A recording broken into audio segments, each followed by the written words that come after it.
Buenos días, Miguel. Good morning, Miguel. Buenas tardes. Good day, and thank you for your attendance. If you agree, we will start this press conference. First of all, I would like to thank the organizing teams for this event. All the staff that have worked for months to make these 2 days absolutely perfect and fruitful. I would also like to thank the committee that have made their utmost to make the Spanish presidency a success.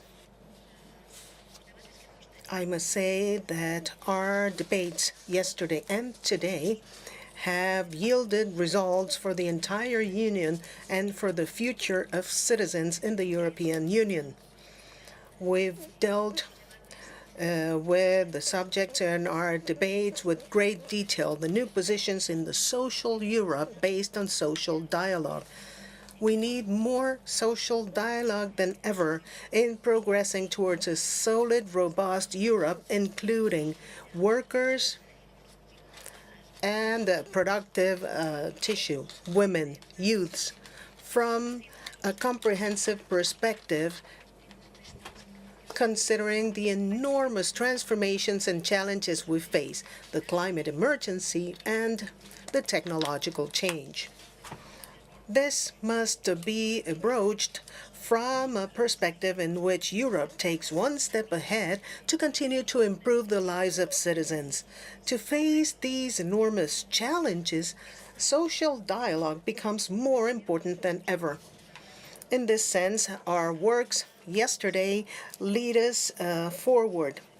There are 2 agreements on remote work and digital disconnection on which social agents have been working for a while. We will try to push them forward, but as we were reminded by Commissioner Schmit yesterday, for more than 10 years we have not signed a social dialogue agreement in Europe. So to face these changing times, we need more agreements than ever based on social dialogue. If I may say so, these huge transformation and the challenge of training workers in the European Union in the 21st century call for the participation of social agents. These are evolving times and need to be harnessed as such. In our works, we also integrated many discussions about the tripartite social summit and many other mechanisms you will soon be made aware of as part of our debates. Under a general logic, understanding that social dialogue makes democracy better. And it broadens democracy within the European Union at these hard times filled with complexities and at a time when we need more and better democracy than ever. We need better democracy in the European project, which must be autonomous and potentiate growth by training talent and creating employment, but at the same time with a broad gaze towards a better Europe to face the oncoming challenges with democracy. So before I give the floor to Minister Escrivá, I would merely tell you that in the oncoming weeks and months, we will continue to work on the challenges we face during this Spanish presidency. In the field of labor, we insist on bringing ahead the digital platform directive. And to close my participation, I would like to thank Commissioner Schmit for working so hard with the Spanish government. And I would like to tell everyone that I'm deeply proud of the work Spain has done as both as a leader and as a member of the European Union in the Minimum Income Directive. And I'm particularly proud of our work in the Digital Platform Directive.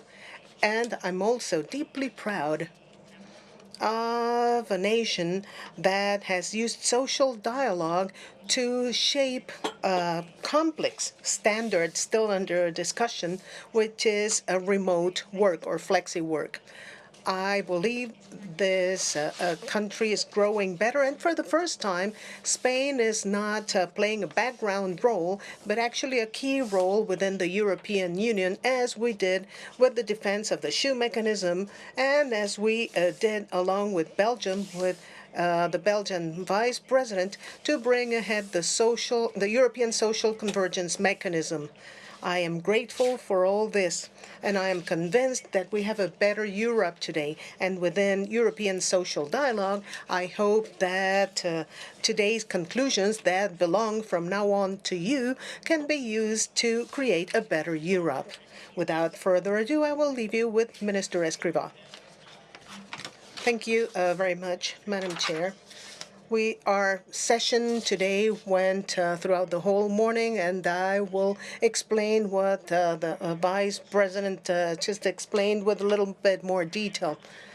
This morning, we had a very intense and productive working session where three main matters were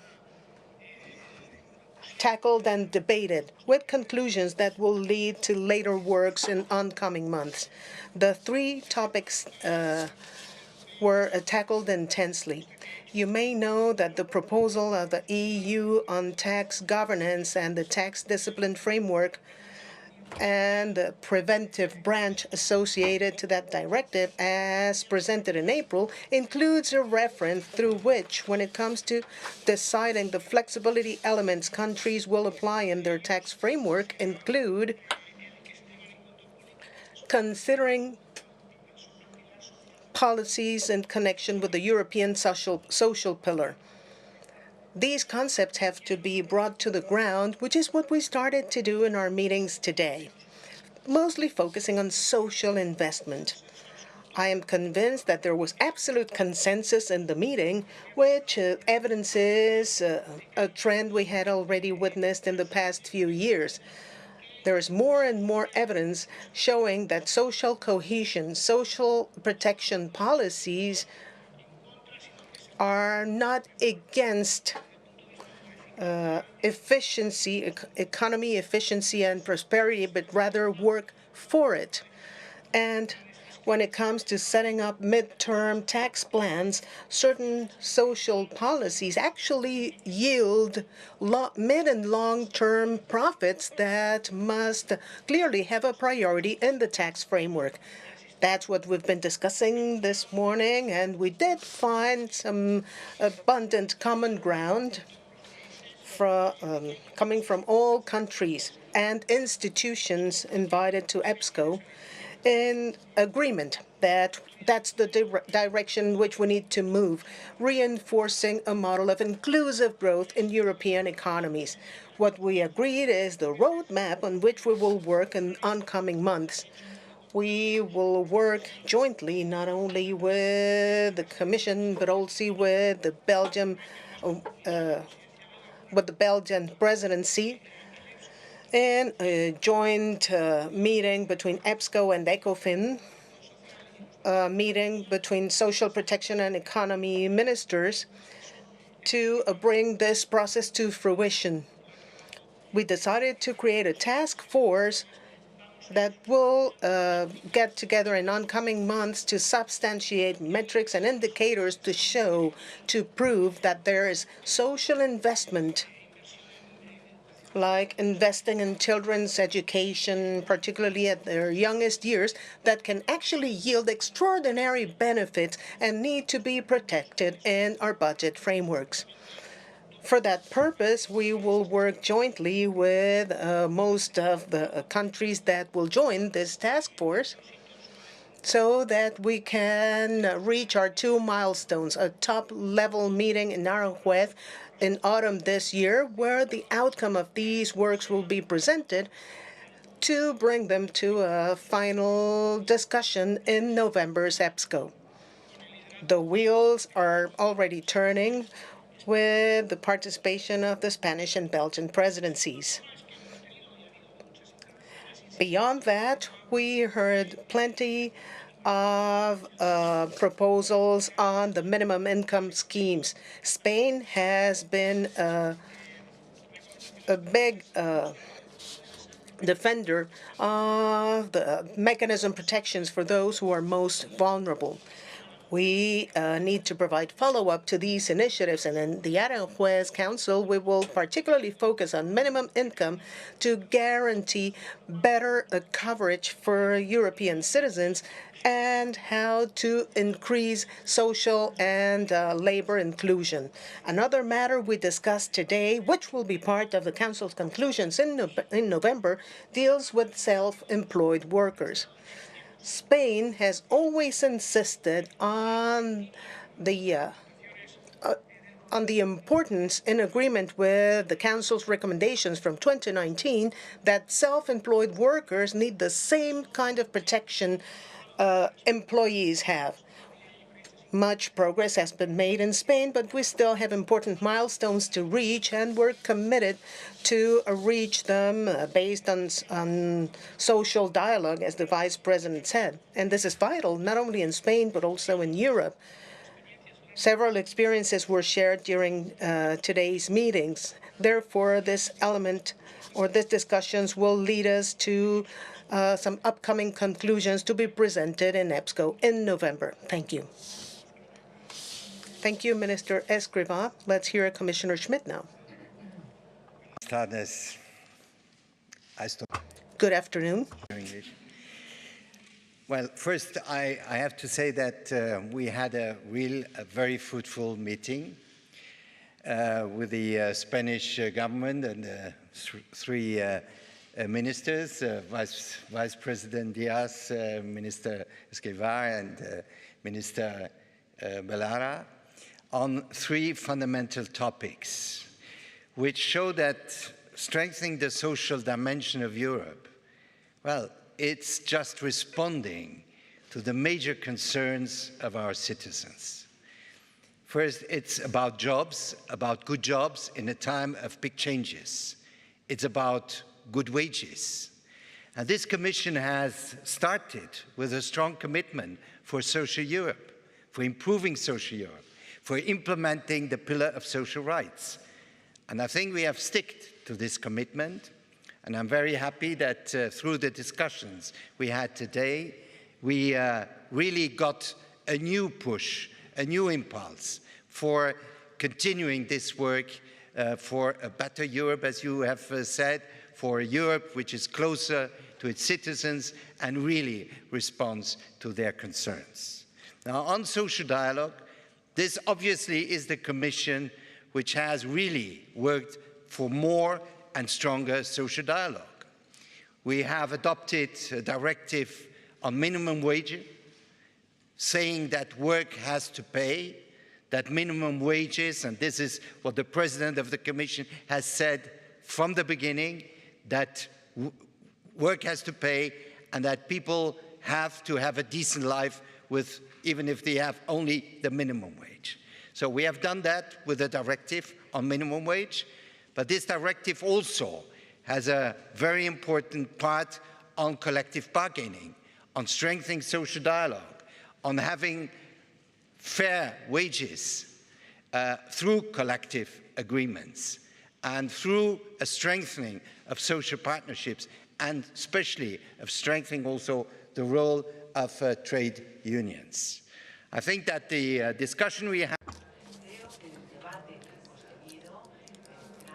by the Commission, which has been adopted by the Council, on promoting, strengthening social dialogue at all levels. First, at European level, and here we have to improve the mechanisms, including also the tripartite social dialogue summit, which can be improved, the results of this summits can be improved, but also obviously social dialogue at national level and at company level.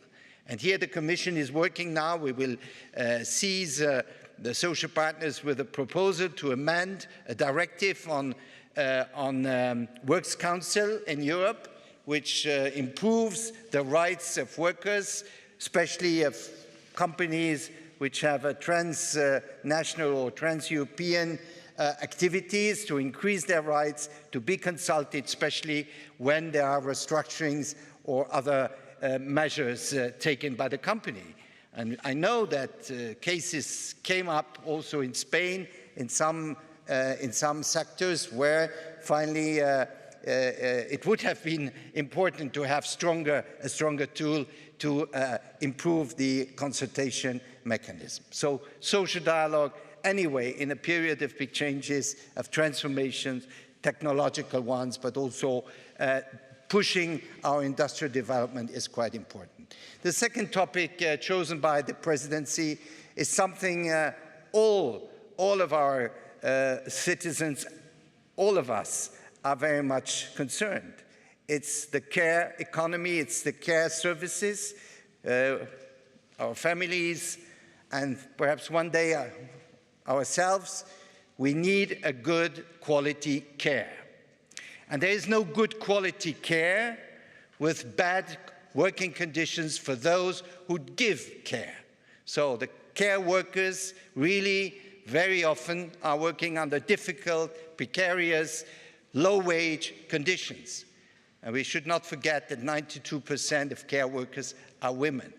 Those who are working in the care economy and those who are in the informal care, those who cannot work or at least not work at their full potential because they are involved in care. So we really have to work together to improve the working conditions, because we have a high labor shortage in the care economy for different reasons, and we have a rapidly growing need in the care sector because of the aging of our population, but also childcare, because there is the need for women, especially to come into the labor market. So this is something the Commission is attaching a very high importance.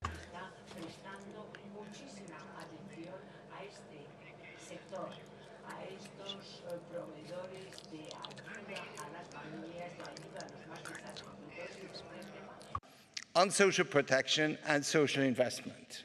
And I think that the COVID crisis has shown us how important good social protection systems, but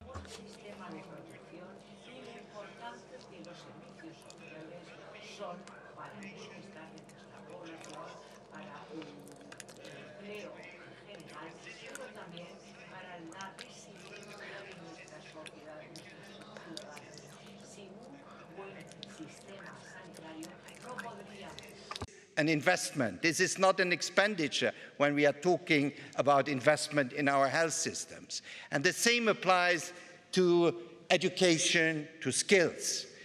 Precisely now, where a lot of workers have to be reskilled, where long life learning is an absolute necessity, there is a need for investment in education, in skills policies. And here also social dialogue can be a very important dimension, because at the level of companies, it is important to make out of the skilling, the upskilling in companies, also an issue between social partners. And I think this is, in the forthcoming months, a very important element also in the discussion of what kind of economic and social governance we need at European level. We cannot just focus on a budget, which is very important. I do not contest that. We need to really balance and see the different elements, including also the social element, the social investment, in order to keep our society together, to combat inequalities, which are bad for our social cohesion, but which are also bad for the economy, because social inequality is exclusive, and what we need is a more inclusive society, a more inclusive labor market. And this means that we have to invest in children, poor children. We have to give everybody a new chance, especially also through minimum income schemes, a new chance to integrate, to recover his or her autonomy, to find a job, to be skilled for a new job. So I think these three topics went very well together. It is a very strong outlook for a more social Europe based on the pillar of social rights. And I think this was a very important step in the policies of implementation of the social pillar. Thank you. Gracias. Thank you. We will take questions now. Josué Coello de La Sexta. José from Channel 6. I have a question for the government vice president on the labor reform, which was welcome in Europe. Considering a potential change of administration in Spain, have your colleagues from Europe relate any concerns that some aspects of that labor reform might take steps back? And also one question for the European Commissioner. We see it in Spain, but are you worried in Europe about the rise of extreme right parties in several countries or within the EU in general? Thank you. Thank you for your question. I cannot reveal the conversations I've had with my European colleagues, but I can speak of a well-known fact. The European Union backs the labor reform we undertook in Spain under the three-party agreement. Not only do we have support, in recent reports, the EU point out that the Spanish labor reform is one of the most substantial ones we've had in economic terms in Spain. And this is the EU and or the OECD or even the IMF are praising this policy. So it's a highly valued policy among labor ministers in the EU. Commissioner? First, just perhaps a very brief comment on that.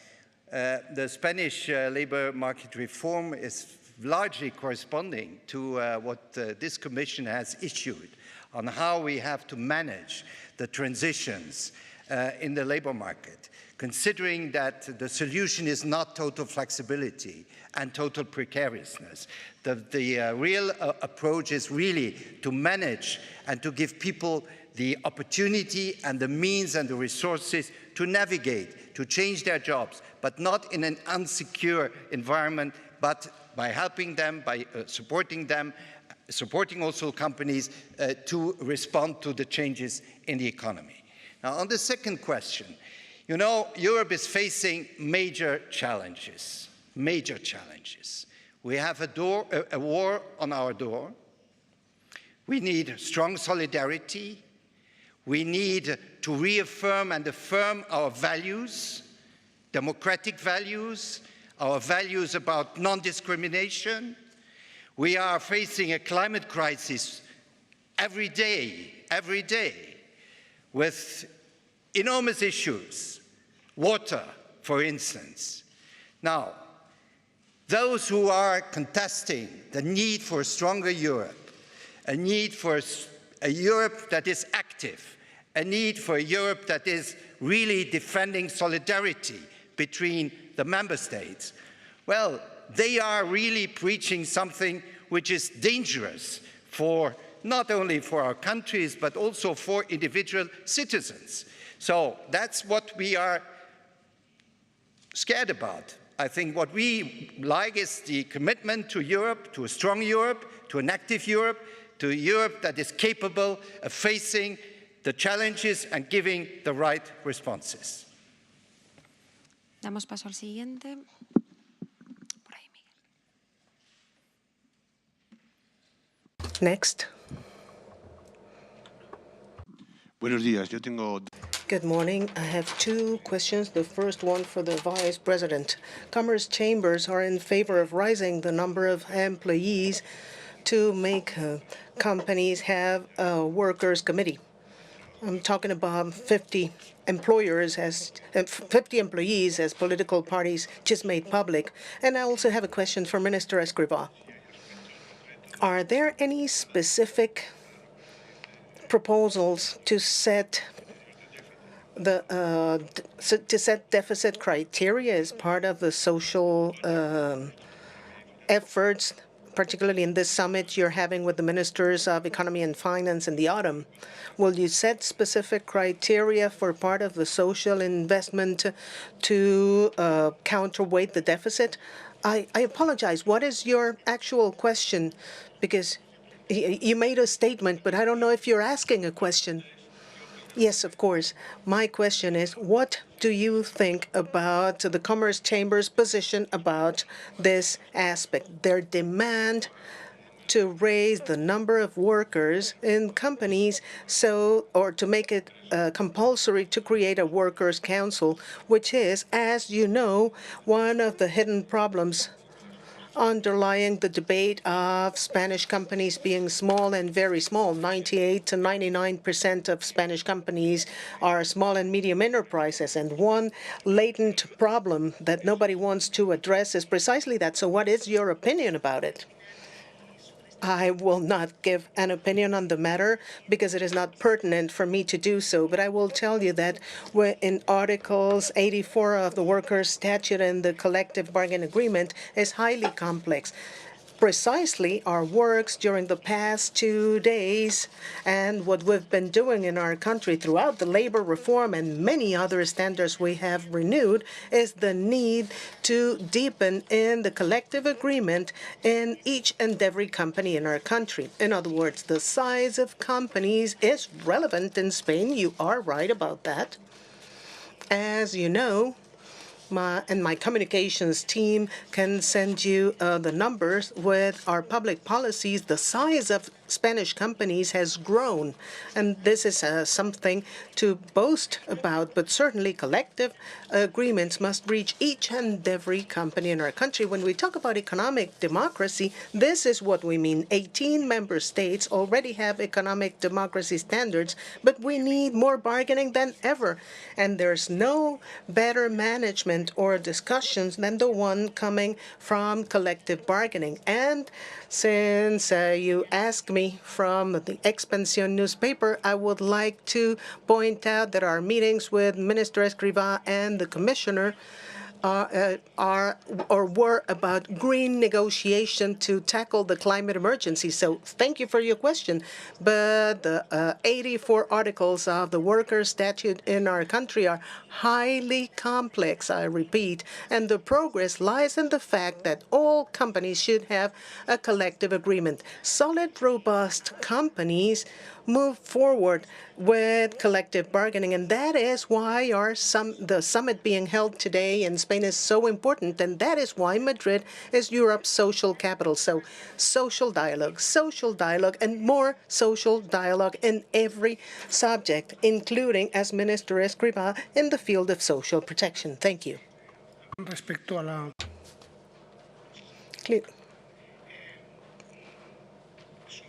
Clearly, about your other question from Mr. Valverde. Actually, the topic, or it is not on the table to exclude any deficit investment. What we state in the proposal, which is still under discussion, is that certain investments, including those in connection with social protection policies, can be used by governments in their midterm budget planning as elements leading to greater flexibility in the process of adjusting to certain levels of debt.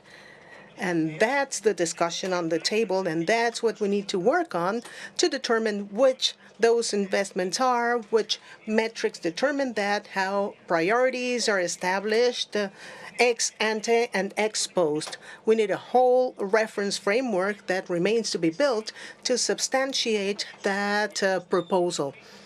That's what we have been discussing today and will continue to work on to advance throughout the Spanish presidency. One last question over here, please.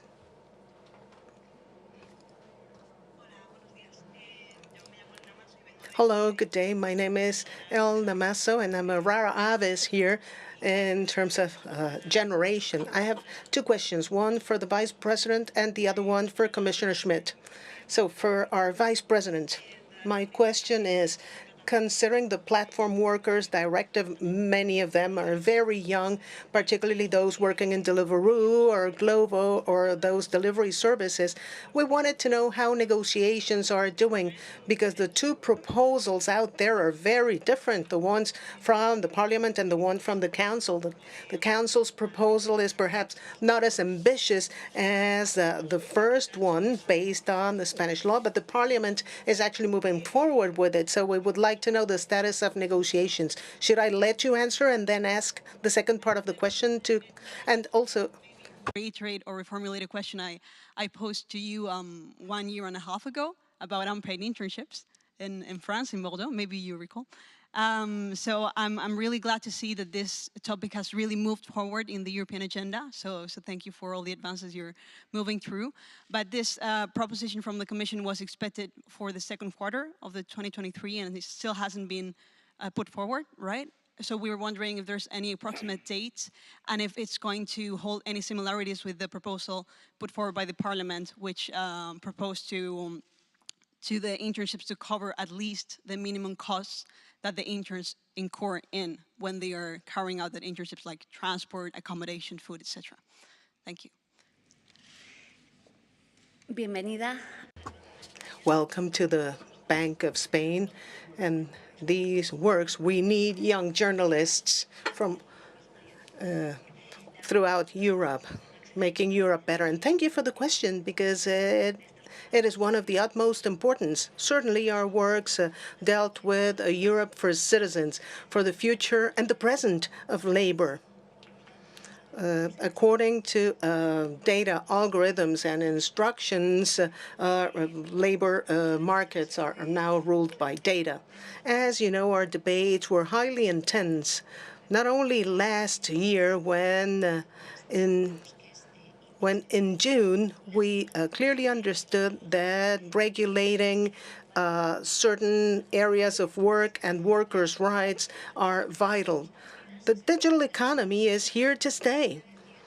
That doesn't mean, however, that two elements need to be lacking: labor rights and human rights. And that's the debate on the table right now. This is the future of labor. There is no difference between working with algorithms and the old 20th century work, where a labor relationship was ruled by certain features, basically a physical boss ordering the tasks and setting salaries, whereas now in the modern world, everything seems to come from digital orders. But in the legal labor connection, things remain the same, and that's what courts of law in Spain and Europe insist on. The elements defining the labor relation need to remain clear despite the use of new technologies in the 21st century economy. What do we mean by this? Well, we mean that as Spain now presides the European Commission in our works, certainly trialogues have advanced, and I make it my personal commitment to keep you posted on the matter. Trust me that we will do our best in this debate, because it needs to come to fruition. And one of the principles that should guide us, well, as you said, the position of the Parliament is very different, but I think we should be guided by the concept of subordination established by European courts. So we will work based on neutrality from the Spanish presidency. Although we have our own position, we're here to work for the common benefit of the EU, knowing that the future of labor is at stake in this directive. As I have said a number of times, and if I may use a quick metaphor, a young person in Budapest or Lisbon with a ticket in their hands and riding a bike is not an entrepreneur. They're a worker, an employee worker in Madrid, Lisbon, or Budapest. Remark on this topic because it's a Commission proposal. And just to say that, first, I'm very happy that the Spanish presidency immediately started with the trilogues. We had the first trilogue this week, and I must say there are differences between the Council general approach and the Parliament, and also with the Commission proposal. But this is not unusual, you know. When we started with our proposal on minimum wages, there were quite differences between the Council and the Parliament. Finally, we ended up with a good directive, which is a very good compromise, obviously. As always, in politics, you have to compromise, but which really brings real improvements. And this is the issue. We have to have a directive which brings really improvements. It is unacceptable that people are working without social protection, without labor rights. And it should not depend on the fact that they are working in the digital economy or in the more traditional economy. So I think this is the aim, to give every worker the rights they deserve. Now, on the second one, there has been some delay, I admit. Why? Because we had to wait for the Parliament's report, because it was an initiative report, and it was the commitment of the President of the Commission to respond positively to an initiative report. But to respond positively, we had to wait until we got the report. This is done. We got the report, and now we have to start the consultations. You know, this is what the treaty asks us. So we started the consultation of social partners on the basis of Article 154, I think, because we have to find a legal base for this measure, and this is 153 mainly. And so we start this consultation of social partners. On the content of the proposal, which is not yet there on the table, it's just now we are in the consultation, I can just assure you that the commitment we took first on improving the quality of traineeships, but also avoiding that people are working, called traineeships, but indeed working without any pay. The principle, there is no work without pay, and all work deserves pay, applies also to traineeships and to the young people who are in traineeships. So we will, under not so easy circumstances, because the treaties, unfortunately, they are not from today, they come from a time where traineeships did not really exist.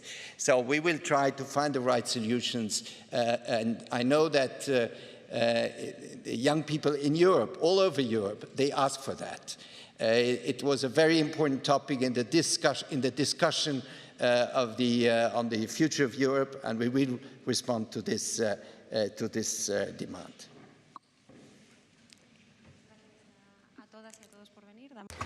Thank you very much for your attendance. This press conference has concluded. Thank you.